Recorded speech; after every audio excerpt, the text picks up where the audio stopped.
Welcome to my channel R classes. आज हम Hindi 100 marks लेकर आए हैं। क्लास 12 का चैप्टर 2 उसने कहा था का पाठ वस्तुनिष्ठ प्रश्न यानी ऑल ऑब्जेक्टिव क्वेश्चन आंसर। तो इस ऑब्जेक्टिव क्वेश्चन को देखने से पहले हम उसने कहा था का लेखक परिचय देख लेते हैं। और वीडियो आप लोगों को अच्छा लगे तो वीडियो को लाइक करिएगा, शेयर करिएगा और अपने दोस्तों में फैला दीजिएगा। चैनल पर नए हैं तो चैनल को सब्सक्राइब करिएगा। अब वीडियो को अंत तक देखिएगा जिससे आपको सारे प्रश्न इस चैप्टर के यहीं पर याद हो जाए। आप थोड़ा सा वीडियो देखते हैं, मज़ा नहीं आता है तो छोड़ देते हैं, क्योंकि पढ़ाई को मज़ा नहीं, एक क्या कहते हैं, एक अथी कमजोरी बनाइए कि हम इसको पढ़ना ही पढ़ना है किसी भी प्रकार से। तो चलिए शुरू करते हैं। उसने कहा था तो पहले हम लोग उसने कहा था का लेखक का परिचय देख लेते हैं। तो उसने कहा था कौन लिखे हैं तो देख लीजिए, यहाँ पर उनका चित्र है। कौन लिखे हैं? चंद्रधर शर्मा गुलेर जी। वहाँ पर आपका चित्र को दिखाया जा रहा है। इनके लेखक हो गए हैं चंद्रधर शर्मा गुलेरी। उसने कहा था पाठ चंद्रधर शर्मा गुलेरी ने लिखा था, जिनका जन्म हुआ था 7 जुलाई 1883 ईस्वी को जयपुर राजस्थान में। कहाँ हुआ था? जयपुर राजस्थान में। उनकी मृत्यु की बात करें तो उनकी मृत्यु हुई थी 12 सितंबर 1922 ईस्वी को काशी उत्तर प्रदेश में। उनकी मृत्यु की बात करें तो मृत्यु हुई थी 12 सितंबर 1922 ईस्वी को काशी उत्तर प्रदेश में। उनका मूल निवास की बात करें तो उनका मूल निवास था गुलेर नामक ग्राम, जिला कांगड़ा, हिमाचल प्रदेश। उनका मूल निवास है गुलेर नामक ग्राम, जिला यानी गुलेर नामक गांव, ग्राम का अर्थ गांव, जिला कांगड़ा, हिमाचल प्रदेश में पड़ता है। उन्होंने कुछ निबंध भी लिखे हैं, जैसे में निबंध देख लीजिए आप लोग। कछुआ धर्म, पुरानी हिंदी, भारतवर्ष है, ये निम्नलिखित निबंध है। तो आप लोग इसे अपने कॉपी में नोट कर लीजिए, क्योंकि इससे आपके एग्जाम में बहुत सारे ऑब्जेक्टिव प्रश्न यहीं से टॉपिक से ही आ जाता है, लेखक परिचय से ही आ जाता है। तो आप लोग इसे कॉपी में नोट कर लीजिए। चलते हैं हम अपने ऑब्जेक्टिव क्वेश्चन आंसर की तरफ। आप वीडियो को पूरा देखिएगा, आपको समझ में आएगा। नहीं समझ में आएगा हमें कमेंट करिएगा। आप कोशिश करिएगा यहीं पर याद हो जाए। हम 1 से 2 बार ज़रूर बोलेंगे, क्योंकि आपका एग्ज़ाम बहुत ही नज़दीक है। तो चलिए शुरू करते हैं। तो लेखक परिचय हो गया। फर्स्ट नंबर प्रश्न के साथ शुरू करते हैं। तो फर्स्ट नंबर प्रश्न हमारा क्या करा? उसने कहा था कहानी में किस शहर का चित्रण है? फर्स्ट नंबर प्रश्न करा उसने कहा था कहानी में किस शहर का चित्रण है? तो जल्दी से आंसर बताइएगा। तो उसने कहा था कहानी में किस शहर का चित्रण है? तो अमृतसर शहर का चित्रण है। कहाँ का? अमृतसर। ऑप्शन नंबर ए राइट हो जाएगा, अमृतसर। क्या हो जाएगा? ऑप्शन नंबर ए अमृतसर शहर का चित्रण है। तो चलिए बढ़ते हैं नेक्स्ट प्रश्न की ओर। तो दूसरा नंबर प्रश्न की ओर बढ़ते हैं। हम लोगों को मिलाने के लिए आंसर नीचे दे दिया गया है, मिला लीजिएगा। दूसरा नंबर प्रश्न क्या करा है? लहना सिंह के गांव का क्या नाम है? लहना सिंह के गांव का क्या नाम है? तो जल्दी से कमेंट करिएगा जिन्हें पता है, क्योंकि आपके पास मात्र 3 मंथ का शेष बच गया, फिर हम बताएंगे। आप लोग क्वेश्चन का आंसर बताइए। लहना सिंह के गाँव का क्या नाम था? तो इसका राइट आंसर हो जाएगा मांझे। ऑप्शन नंबर बी मांझे। ऑप्शन नंबर बी मांझे। वीडियो पूरा देखिएगा, आप लोग सारे प्रश्न यहीं पर याद हो जाएंगे। ज़रा लाइक कर दीजिएगा, सभी लोग दोस्तों में शेयर कर दीजिएगा। तो चलिए तीसरे प्रश्न की ओर बढ़ते हैं।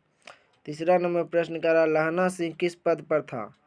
लहना सिंह किस पद पर था? जल्दी से कमेंट करिएगा, लहना सिंह किस पद पर थे? तो लहना सिंह किस पद पर थे? जमादार के पद पर थे। Option number C is right हो जाएगा, जमादार के पद पर थे। लहना सिंह किस पद पर थे? जमादार के पद पर थे। Option number C. बढ़ते हैं नेक्स्ट प्रश्न की ओर। हमारा 4 नंबर प्रश्न कह रहा है, लहना सिंह की मृत्यु किसकी गोद में हुई थी? लहना सिंह की मृत्यु किसकी गोद में हुई थी? तो जल्दी से कमेंट करिएगा जिनको पता है। तो लहना सिंह की मृत्यु किनकी गोद में हुई थी? तो वजीरा सिंह की गोद में हुई थी। किनकी गोद में हुई थी? वजीरा सिंह की गोद में हुई थी, जो लप्टन का विदूषक था। आगे प्रश्न आएगा कि लप्टन का विदूषक कौन था? तो वजीरा सिंह, याद रखिएगा। कौन था? वजीरा सिंह। इस प्रश्न में क्या पूछ रहा था? लहना सिंह की मृत्यु किसकी गोद में हुई? तो वजीरा सिंह की गोद में। Option number B is right हो जाएगा। बढ़ते नेक्स्ट प्रश्न की ओर। हमारा 5 नंबर प्रश्न का रहा, पलटन का विदूषक कौन था? हमने अभी बताया पलटन का विदूषक, हम प्लूटून टाइपिंग हो गया गलती से। पलटन का विदूषक कौन था? जल्दी से बताइए, हम अभी बताए हैं इसको। इसका राइट आंसर जल्दी से कमेंट करिए, जिससे हमें पता चलेगा कौन कौन वीडियो को पूरा देखते हैं। तो चलिए इसका आंसर आप लोग कमेंट करिएगा। बढ़ते हैं अगले प्रश्न की ओर। तुम्हारा 6 नंबर प्रश्न क्या कर रहा है? सूबेदार हजार सिंह के लड़के का नाम था। सूबेदार हजार सिंह के लड़के का क्या नाम था? जल्दी से कमेंट करिएगा। सूबेदार हजार सिंह के लड़के का नाम क्या था? तो इनके लड़के का नाम था Bodha Singh. Option number A is right हो जाएगा, बोधा सिंह। क्या था? Bodha Singh. Option number A is right हो जाएगा। सूबेदार हजार सिंह के लड़के का नाम क्या था? बोधा सिंह। 7 नंबर प्रश्न की ओर बढ़ते हैं। 7 नंबर प्रश्न क्या कर रहा है? भारतीय सिपाहियों का किसके साथ संघर्ष हुआ था? भारतीय सिपाहियों का किनके साथ संघर्ष हुआ था? ये जो लहना सिप जमादार ये सब जो हैं भारत की तरफ से लड़ाई कर रहे थे, किनके साथ? तो जर्मनी के साथ। Option number D is right हो जाएगा। किनके साथ? जर्मनी के साथ। Option number D is right हो जाएगा। यही पूछ रहा प्रश्न में, भारतीय सिपाहियों का किसके साथ संघर्ष हुआ था? तो जर्मनी के साथ। Option number D is right. बढ़ते नेक्स्ट प्रश्न की ओर। तो 8 नंबर प्रश्न क्या करा? जर्मन लेफ्टिनेंट को किसने मार गिराया? जर्मन लेफ्टिनेंट को किसने मार गिराया था? तो इसका राइट आंसर बताइए हमें जल्दी से। जर्मन लेफ्टिनेंट को किसने मार गिराया था? तो बोधा सिंह ने मार गिराया था। Option number B is right हो जाएगा, Bodha Singh. Option number B is right, Bodha Singh ने मार गिराया था। बढ़ते नेक्स्ट प्रश्न की ओर। 9 नंबर प्रश्न करा, सिख राइफल्स के जमादार लहना सिंह का नंबर था। सिख राइफल्स के जमादार लहना सिंह का नंबर क्या था? जल्दी से बताइएगा। सिख राइफल्स के जमादार लहना सिंह का नंबर क्या था? तो इसका राइट आंसर हो जाएगा 77, 77। Option number A is right हो जाएगा। ऑप्शन नंबर ए 77 था। बढ़ते नेक्स्ट प्रश्न की ओर। हमारा 10 नंबर प्रश्न कह रहा, सरकार ने सूबेदार को जमीन कहाँ दी थी? सरकार ने सूबेदार को जमीन कहाँ दी थी? जल्दी 10 नंबर प्रश्न बताइए, सरकार ने सूबेदार को जमीन कहाँ दी थी? तो इसका राइट आंसर हो जाएगा लायलपुर में। Option number D is right, Lyallpur में। कहाँ? लायलपुर में। Option number D. बढ़ते हैं नेक्स्ट प्रश्न की ओर। हमारा 11 नंबर प्रश्न क्या कर रहा है? गुलेरजी का जन्म कब हुआ था? कहाँ हुआ था? गुलेरजी का जन्म कहाँ हुआ था? जो उसने कहा था के लेखक है चंद्रधर शर्मा गुलेरी। यहाँ शॉर्ट में गुलेरजी लिखा हुआ है। तो 11 नंबर प्रश्न कर रहा, गुलेरजी का जन्म कहाँ हुआ था? तो जल्दी बताइएगा। तो इसका राइट आंसर हो जाएगा option number B, Jaipur Rajasthan में। कहाँ हुआ था? जयपुर राजस्थान में। Option number B. अगर आपको इसका पीडीएफ चाहिए तो हमारे व्हाट्सएप ग्रुप में ज्वाइन कर लीजिएगा और टेलीग्राम चैनल को भी ज्वाइन कर दीजिएगा, लिंक डिस्क्रिप्शन में रहेगा। चलिए बढ़ते नेक्स्ट प्रश्न की ओर। हमारा 12 नंबर प्रश्न कर रहा है, सुखमय जीवन किसकी रचना है? सुखमय जीवन किसकी रचना है? जल्दी से बताइएगा। 12 नंबर प्रश्न, सुखमय जीवन किसकी रचना है? इसका राइट आंसर हो जाएगा ऑप्शन नंबर ए, चंद्रधर शर्मा गुलेरी की। किनकी रचना है? चंद्रधर शर्मा गुलेरी की। ऑप्शन नंबर ए। उसने कहा था जो लिखा हुआ है रचना किनके द्वारा? चंद्रधर शर्मा गुलेरी की। Option number A is right. बढ़ते नेक्स्ट प्रश्न की ओर। 13 नंबर प्रश्न कह रहा है, उसने कहा था कहानी कब प्रकाशित हुई? उसने कहा था कहानी कब प्रकाशित हुई? जो कौन लिखे थे? चंद्रधर शर्मा गुलेरी लिखे थे। तो इसका right answer option number C 1915 में हो जाएगा। ऑप्शन नंबर सी 1915 ईस्वी में प्रकाशित हुआ था, उसने कहा था। बढ़ते हैं नेक्स्ट प्रश्न की ओर। तो 14 नंबर प्रश्न कह रहा है, कछुआ धर्म किसकी कृति है? कछुआ धर्म किसकी कृति है? जल्दी से बताइएगा। कछुआ धर्म किनकी कृति है? तो इसका राइट आंसर हो जाएगा चंद्रधर शर्मा गुलेरी की। Option number D is right. Option number D is right हो जाएगा। चंद्रधर शर्मा गुलेरी की रचना है कछुआ धर्म। कछुआ धर्म किसकी कृति है? चंद्रधर शर्मा गुलेरी की। यहाँ थोड़ा सा मिस प्रिंट हो जाएगा, किसकी की कुछ की लिखा गया है, आप लोग ध्यान दीजिए, टाइपिंग में थोड़ा मिस्टेक है। बढ़ते नेक्स्ट प्रश्न की ओर। 15 नंबर प्रश्न करा, पुरानी हिंदी रचना है। पुरानी हिंदी किनकी रचना है? ये एक कविता है, कहानी है, बहुत कुछ हो सकता है। तो पुरानी हिंदी किनकी रचना है? जल्दी से बताइए 15 नंबर का। तो इसका राइट आंसर हो जाएगा चंद्रधर शर्मा गुलेरी का। चंद्रधर शर्मा गुलेरी की रचना है पुरानी हिंदी, कहानी है। Option number D is right हो जाएगा। Option number D right. पुरानी हिंदी किनकी रचना है? चंद्रधर शर्मा गुलेरी की। बढ़ते हैं नेक्स्ट प्रश्न की ओर। ये सब आपके एग्जाम में बार बार पूछे जाते हैं, हर चैप्टर से 2 ये प्रश्न जरूर आएंगे। तो 16 नंबर प्रश्न क्या कर रहा है, कौन सा निबंध गुलेरजी रचित नहीं है? कौन सा निबंध गुलेरजी रचित नहीं है? इसमें आप लोग को 4 ऑप्शन देंगे, जिसमें 3 गुलेरजी का रचित हुआ है और 1 गुलेरजी द्वारा रचित नहीं है। तो जल्दी से बताइएगा इसका राइट आंसर क्या हो जाएगा। तो कौन सी निबंध गुलेरजी द्वारा रचित नहीं है? तो इसका राइट आंसर हो जाएगा मजदूरी और प्रेम। क्या हो जाएगा? मजदूरी और प्रेम। Option number B is right हो जाएगा, मजदूरी और प्रेम गुलेरजी द्वारा रचित नहीं है। बढ़ते नेक्स्ट प्रश्न की ओर। 17 नंबर, ये बहुत ही इंपॉर्टेंट प्रश्न है, बहुत बार एग्जाम में आया है। 17 नंबर प्रश्न कर रहा कुड़ाई का अर्थ क्या है। कुड़ाई की जगह कुड़माई होता, यहाँ थोड़ा सा मिस प्रिंट है। कुड़ाई की जगह क्या होता, कुड़माई।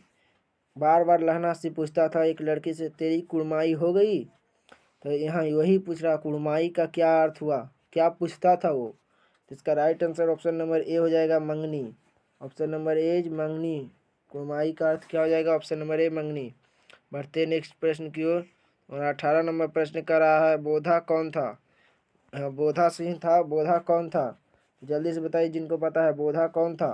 तो बोधा सूबेदार हजार सिंह का बेटा था। Option number D is right.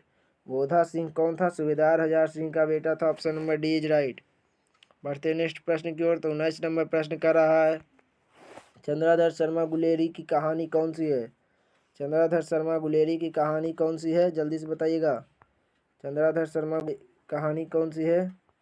रुक जाइए, थोड़ा सा दिक्कत हो गया है। चंद्राधर शर्मा गुलेरी की कहानी कौन सी है, जल्दी बताइएगा। हाँ यहीं पर थे 19 नंबर में। चंद्राधर शर्मा गुलेरी की कहानी कौन सी है, जल्दी बताइएगा। इसका राइट आंसर हो जाएगा क्या, उसने कहा था। क्या हो जाएगा, उसने कहा था। Option number C is right हो जाएगा। Option number C is right हो जाएगा। चंद्राधर शर्मा गुलेरी की कहानी कौन सी है, उसने कहा था। बढ़ते नेक्स्ट प्रश्न की ओर। 20 नंबर प्रश्न कर रहा है, क्या कर रहा है, कौन सी कहानी चंद्राधर शर्मा गुलेरी की लिखी हुई नहीं है। कौन सी कहानी चंद्राधर शर्मा गुलेरी की लिखी हुई नहीं है, जल्दी से बताइएगा। तो कफन। Option number D is right हो जाएगा, कफन। कफन जो है चंद्राधर शर्मा गुलेरी द्वारा लिखित नहीं है, बाकी सभी है। कौन कौन है, सुखमय जीवन, बुद्ध का कांटा, उसने कहा था, ये तीनों चंद्राधर शर्मा गुलेरी के द्वारा लिखा गया है। आपके एग्जाम में पूछ सकता है कि सुखमय जीवन कौन लिखे थे, बुद्ध का कांटा कौन लिखे थे, उसने कहा था कौन लिखे थे। तो कौन लिखे थे, चंद्राधर शर्मा गुलेरी लिखे थे, याद रखेगा, चंद्राधर शर्मा गुलेरी। बढ़ते नेक्स्ट प्रश्न की ओर। 21 नंबर प्रश्न का रहा, गुलेर जी किस गांव के मूल निवासी थे। गुलेर जी जो थे चंद्राधर शर्मा गुलेरी किस गांव के मूल निवासी थे, जल्दी बताइएगा। तो इसका right answer option number B, Guler ji नाम से ही पता चलता है, गुलेर नामक गांव से उपस्थित थे। Option number B is right, जहां मूल निवासी थे। Option number B. बढ़ते नेक्स्ट प्रश्न की ओर। तो हमारा 22 नंबर प्रश्न क्या कर रहा है, उसने कहा था कहानी के कहानीकार कौन है। उसने कहा था कहानी किनके द्वारा प्रकाशित है, कहानीकार कौन है। इसका राइट आंसर हो जाएगा चंद्राधर शर्मा गुलेरी, हमने ऊपर ही बता दिया था लेखक परिचय में। तो इसका right answer option number C हो जाएगा, चंद्राधर शर्मा गुलेरी द्वारा लिखी हुई कहानीकार है। बढ़ते नेक्स्ट प्रश्न की ओर। तो 23 नंबर प्रश्न करा, चंद्राधर शर्मा गुलेरी किस युग के कहानीकार है। चंद्राधर शर्मा गुलेरी किस युग के कहानीकार है। इसका राइट आंसर होगा द्विवेदी युग के। Option number A is right, Dwivedi युग के चंद्राधर शर्मा के कहानीकार हैं। किस युग के थे, द्विवेदी युग के। Option number A is right हो जाएगा। बढ़ते नेक्स्ट प्रश्न की ओर। तो वहाँ 24 नंबर प्रश्न करा, उसने कहा था कहानी कितने भागों में विभक्त है। उसने कहा था कहानी कितने भागों में विभक्त है, जल्दी से बताइए। ऑप्शन ए बोल रहा 2 भाग, 3 भाग, 4 भाग, 5 भाग। तो इसका राइट आंसर हो जाएगा 5 भागों में विभक्त है। कितने भागों में, 5 भागों में। Option number D is right, 5 भागों में विभक्त है उसने कहा था कहानी। बढ़ते नेक्स्ट प्रश्न की ओर। चंद्राधर शर्मा गुलेरी का जन्म कब हुआ था। चंद्राधर शर्मा गुलेरी का जन्म कब हुआ था, हमने ऊपर ही बताया था। लेखक परिचय में जन्म, मृत्यु, कहाँ के निवासी थे, सब बताए थे। इसका राइट आंसर हो जाएगा ऑप्शन नंबर सी, 7 जुलाई 1883 ईस्वी को। ऑप्शन नंबर सी राइट हो जाएगा। अगर आप लोगों ने पूरा वीडियो नहीं देखा तो आप लोग को एक भी प्रश्न याद नहीं रहेगा, एग्जाम आते आते भूल जाएंगे। जो भी 3 मंथ बचा, अभी एक बार में नहीं याद हुआ, दूसरे बार देखिएगा, दूसरे बार में नहीं, तीसरे बार देखिएगा, याद जरूर होगा। इतने अच्छे ढंग से बताए हैं, आप लोग के लिए इतना मेहनत करते हैं, लाते हैं, हर चैप्टर का लाएंगे। बढ़ते नेक्स्ट प्रश्न की ओर। तो वहाँ 26 नंबर प्रश्न का, लहना सिंह किस कहानी का पात्र है। लहना सिंह किस कहानी का पात्र है, जल्दी से बताइएगा। तो लहना सिंह उसने कहा था कहानी का पात्र है। किसका, उसने कहा था। Option number D is right हो जाएगा। लहना सिंह किस कहानी का पात्र है, उसने कहा था। बढ़ते नेक्स्ट प्रश्न की ओर। 27 नंबर प्रश्न का रहा, उसने कहा था किस प्रकार की कहानी है। उसने कहा था जो कहानी है किस प्रकार की कहानी है, जल्दी से बताइएगा।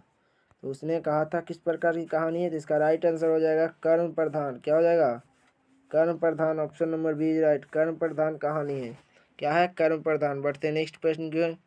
28 नंबर प्रश्न करा, पुरानी हिंदी रचना किसकी है।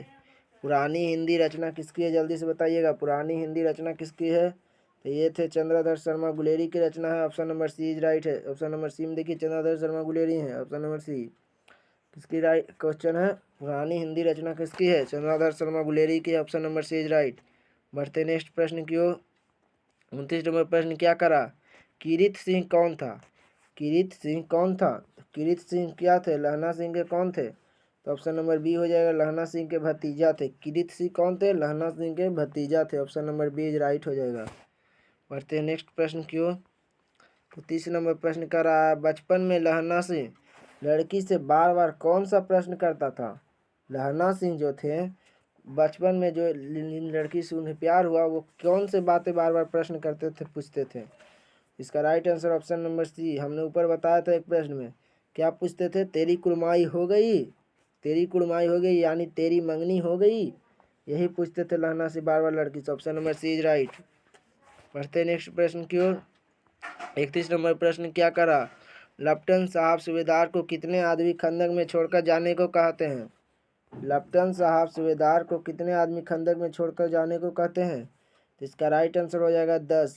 क्या हो जाएगा? 10। Option number B is right हो जाएगा, 10 आदमी। क्या हो जाएगा? 10 आदमी छोड़कर खंदक में कहने जाने के लिए। बढ़ते नेक्स्ट प्रश्न की ओर। और 32 नंबर प्रश्न करा, अमृतसर में लहना सिंह कौन थे? अमृतसर में लहना सिंह का कौन थे? और आप लोग को जो भी प्रश्न यहाँ से बता रहे हैं, एक भी प्रश्न इस चैप्टर से नहीं छूटेगा। हम एक एक ऑब्जेक्टिव निकाल कर लाए हैं बुक से आप लोगों के लिए ही, इतना मेहनत कर रहे हैं। अमृतसर में लहना सिंह का कौन था? जल्दी से बताइएगा। इसका राइट आंसर हो जाएगा ऑप्शन नंबर सी, मामा थे। कौन थे? ऑप्शन नंबर सी, मामा।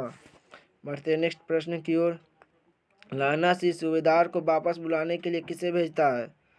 लहना सिंह सूबेदार को वापस बुलाने के लिए किसे भेजता है? जल्दी से बताइएगा। तो वजीरा सिंह को। किसको भेजता है? वजीरा सिंह को। Option number A is right हो जाएगा। वजीरा सिंह को भेजता है सूबेदार सिंह को बुलाने के लिए। सूबेदार सिंह का ही बेटा था बोधा सिंह। कौन था? बेटा था। बढ़ते हैं नेक्स्ट प्रश्न की ओर। तो 34 नंबर प्रश्न करा, सूबेदारनी ने अपने पति एवं पुत्र की रक्षा के लिए किसे कहा? सूबेदारनी ने अपनी पुत्र एवं पति की रक्षा करने के लिए किसे कहा? ये जो सूबेदारनी थी, वही लड़की थी जिससे लहना सिंह पहले बचपन में प्यार करता था।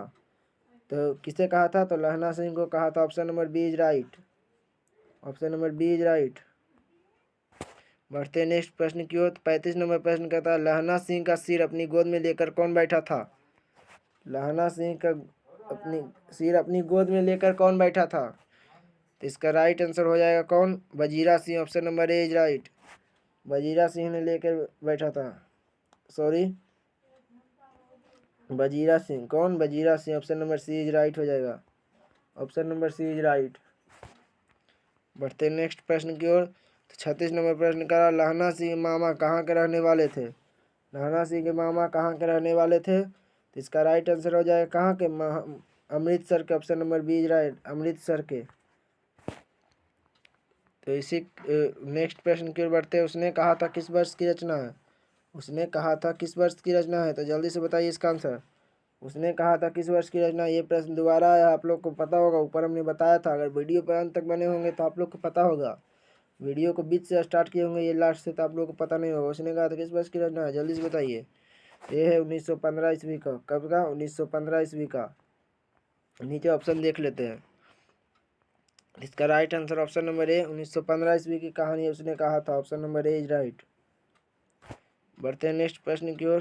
तो इसी के साथ हमारा ये वीडियो समाप्त होता है। मिलते हैं अगले वीडियो में, तब तक के लिए धन्यवाद। चैनल पर नए हैं तो चैनल को सब्सक्राइब करिएगा। वीडियो अच्छा लगे तो वीडियो को लाइक करिएगा, कमेंट करिएगा, अपने दोस्तों में शेयर जरूर करिएगा। Thanks for watching.